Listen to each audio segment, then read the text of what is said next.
I used to work for a big maid company. But I left after my ex-coworker told me that she was making more than triple just working by herself and listing ads on Craigslist market. So of course I looked into it and eventually began doing that as well. I was making amazing money for close to 7 months before anything weird happened.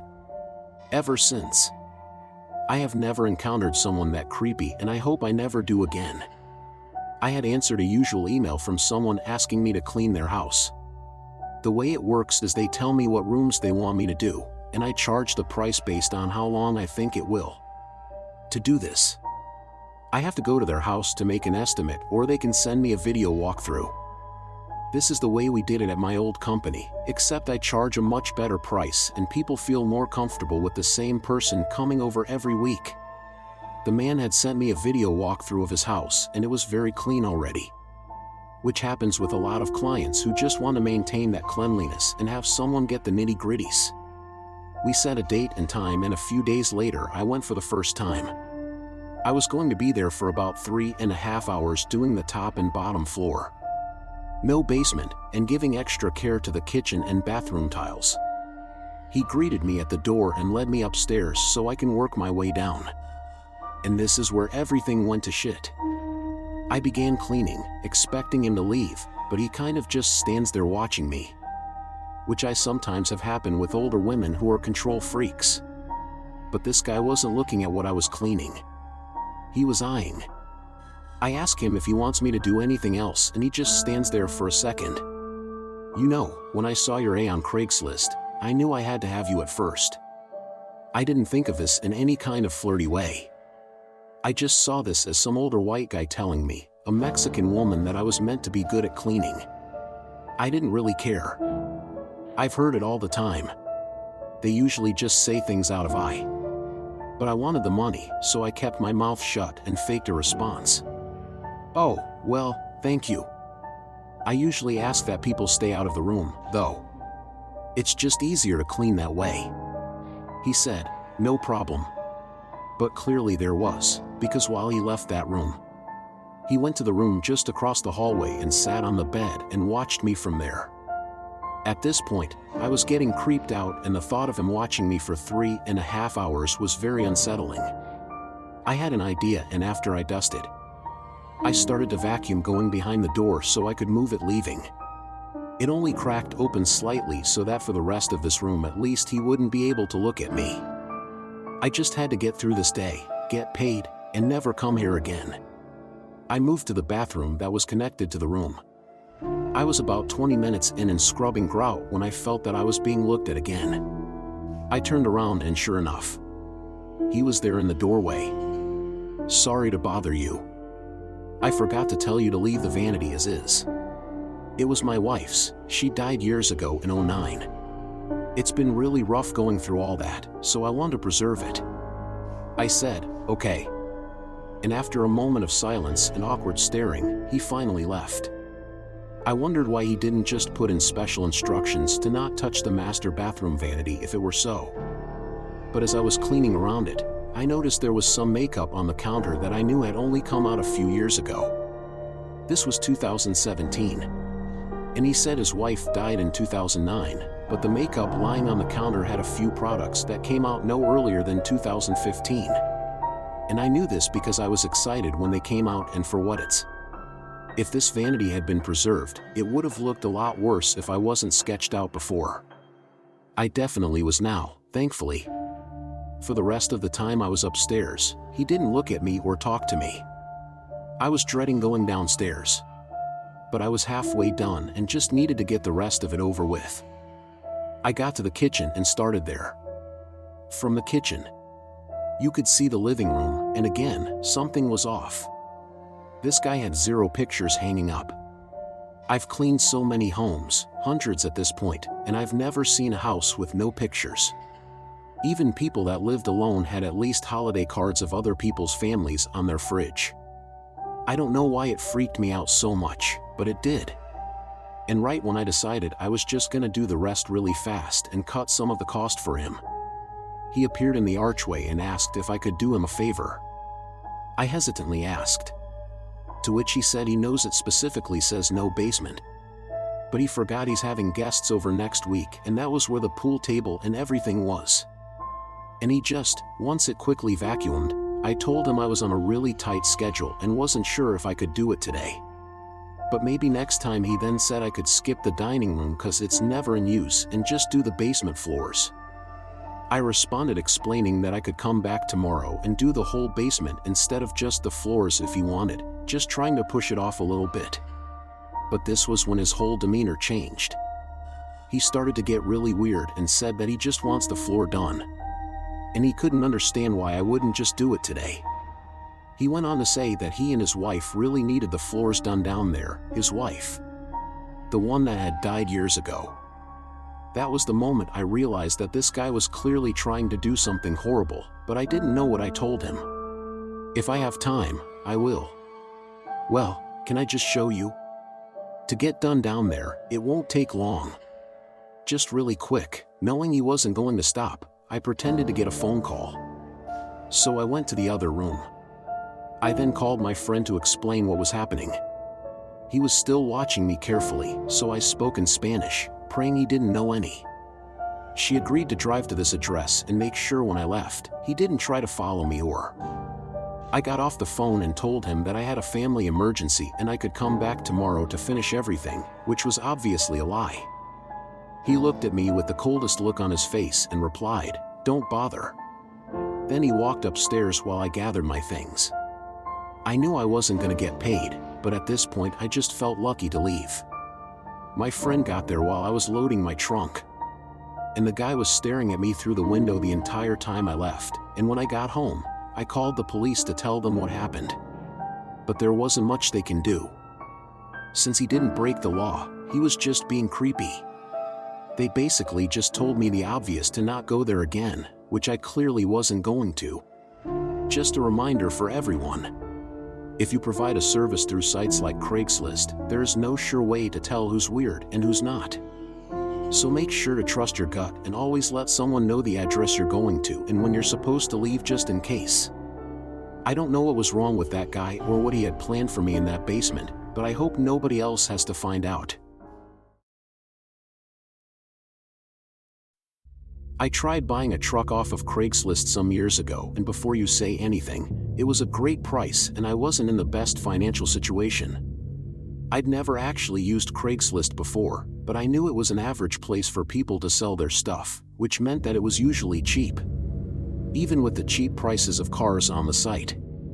I still had to ask my dad for money because I didn't even have the few $1,000s in my account that I needed in cash for a cheap. After a bit of scrolling though, I met this guy who posted his truck for $4,000 and he got back pretty quickly, answering all of my questions on it and giving what sounded like honest answers. He basically said that it wasn't the nicest looking, but it'll get you where you gotta be in a reliable manner. Interested? He agreed to meet me at a Burger King. That was a halfway point of where we both lived. I got there first taking an Uber, and he showed up maybe 5 minutes later. We chatted for a bit and he told me more about the truck, mentioning minor issues it's given him in the past, but nothing too serious after all. I didn't have the money to be picky. Of course, I asked if I could test drive it. To which he said that he knew a less busy parking lot and I could test drive it there. Honestly, I was like, alright, whatever. And I took my phone out to get a quick Uber, but he said it was just across the street and that we could just ride together. I didn't want to be rude and had never done something like this before, so I kind of assumed it was a normal thing.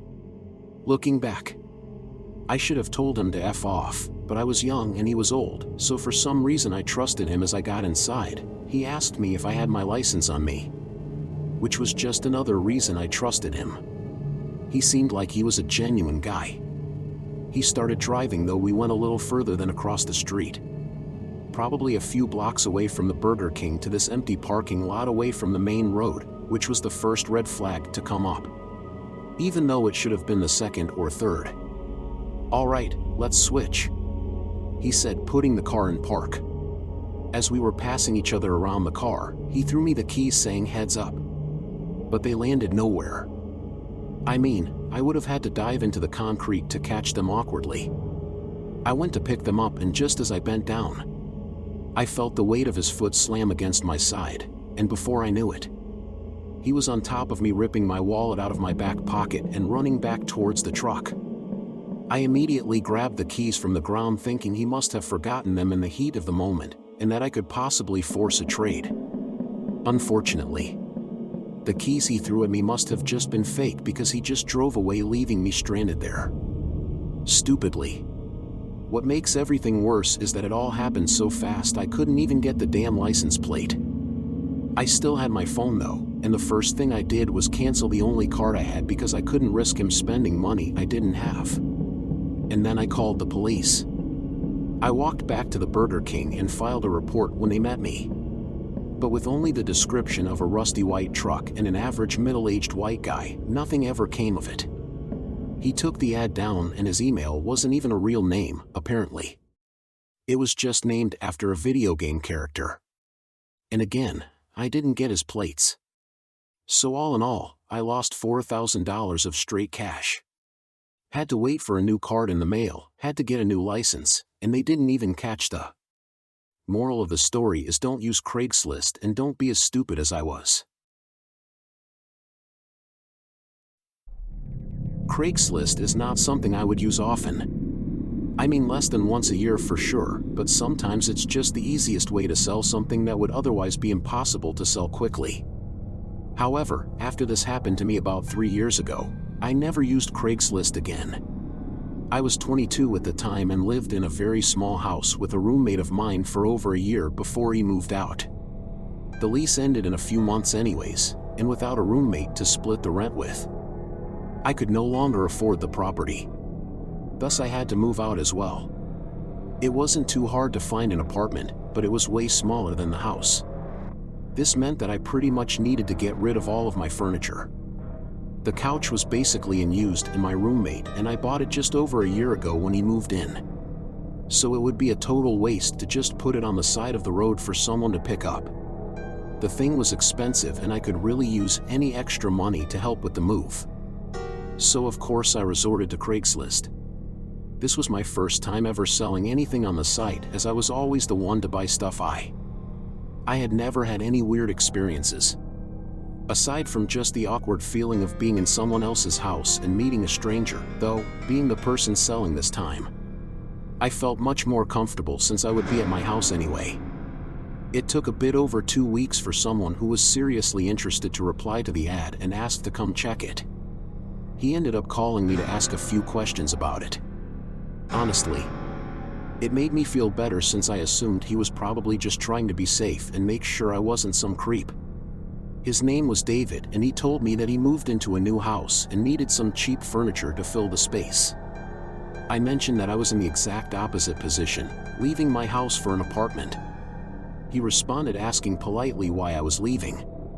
To which I told him that my roommate left, so I couldn't really afford it. He sounded nice though, which I guess made me tell him more than I should have. We set a time after we were both off of work on a Saturday evening around 6 o'clock. When that time came around, I left the front door open and waited. I sat on the couch for over an hour just waiting for the guy to show up before eventually shutting the front door and going to the kitchen to make some food, assuming he just bailed on me. But then the doorbell rang only minutes. It was 7:30 at this point, so I was obviously a little upset. But I tried to fake a smile and opened the door. "Hey, I'm David," he said as he held his hand out for a handshake. He was a tall, larger man with a very large grin on his face. I shook his hand and invited him inside, showing him into the living. He looked at it for a second, nodding his head in approval before I heard footsteps outside the front door, followed by it opening, and 2 more men walking inside. "Sorry. These are my buddies that are moving in with me. Hope you don't mind." "Oh, yeah, that's fine," I said nervously. Knowing that there wasn't much I could do about it, honestly, I was starting to get really uneasy though, and had a bad feeling in my gut. I tried to not think about it, telling myself I was overthinking it, but my feelings would not suppress. David walked to the other side of the couch and knelt down a bit as if he was inspecting something. Then he stood back up. "What's this over here?" he said, pointing down at the side of the couch with the other two men standing behind. I reluctantly walked over to where he was standing and looked down at the couch. "I don't see anything." He pointed again as if he wanted me to get down and look. The two other men came closer, standing in front of me while David was behind me. Slowly I knelt down and looked at the side, still not seeing anything. I could feel all of them breathing over me, making me feel powerless and terrified. "I am just messing with you. There's nothing there," David exclaimed, giving me a hard pat on the back. As I stood up, I let out a nervous chuckle and moved myself a few steps away. I could see the other men had creepy smiles on their faces as they looked at David as if plotting something. I tried my best to remain calm and think of a way out of this situation, but they were in my house.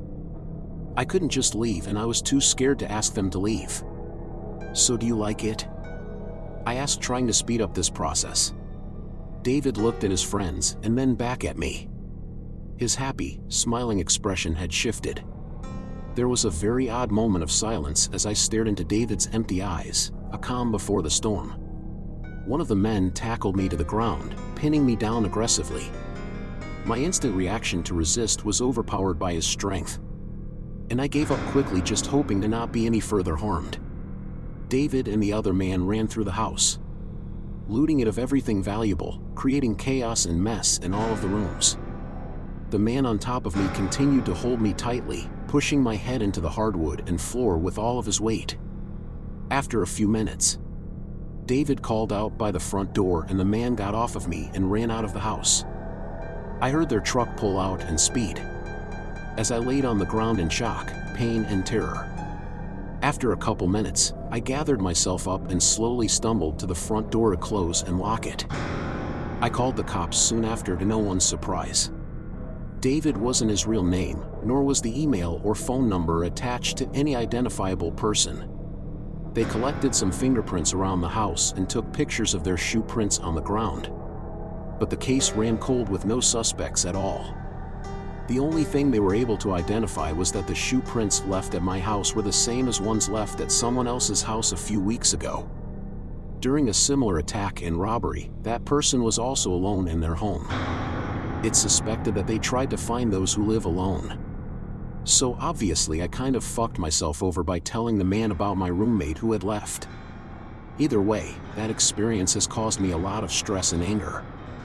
I was blinded by the feeling of safety being in my own home and was taken advantage of because of it.